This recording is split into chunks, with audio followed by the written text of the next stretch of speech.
Bonjour à tous.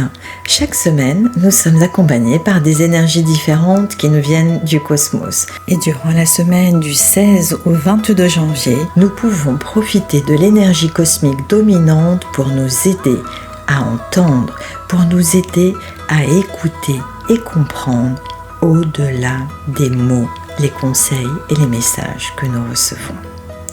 Tout d'abord, il faut admettre que d'être récepteur est une belle occasion d'apprendre, mais aussi de grandir.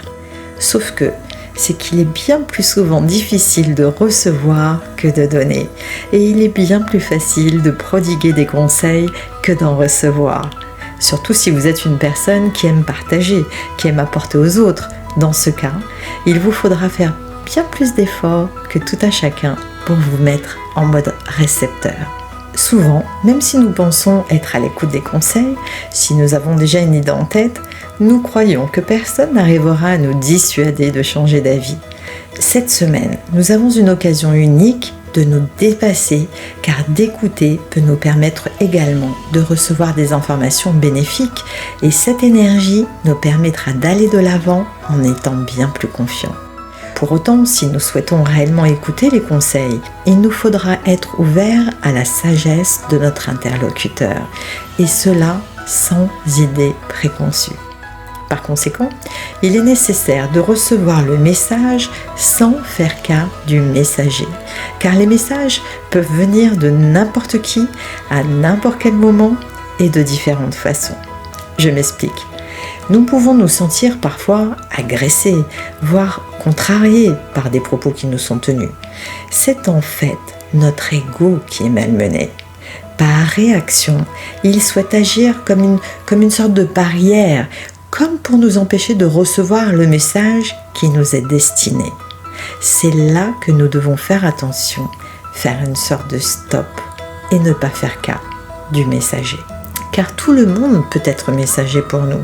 Cela peut être un enfant, un inconnu, ou alors un voisin, un collègue, ou même celui que nous considérons comme notre pire ennemi. Il nous faudra alors chasser cette pensée envahissante.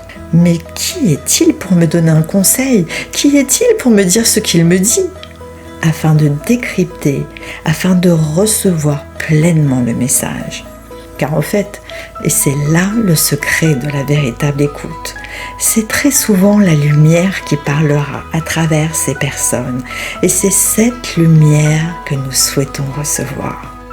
Ce qu'il y a à retenir, mes amis, si nous réussissons à être à l'écoute de l'autre, au-delà des mots, même ceux de la personne que nous pensons être la pire, alors nous serons préparés à recevoir les plus purs messages du Créateur.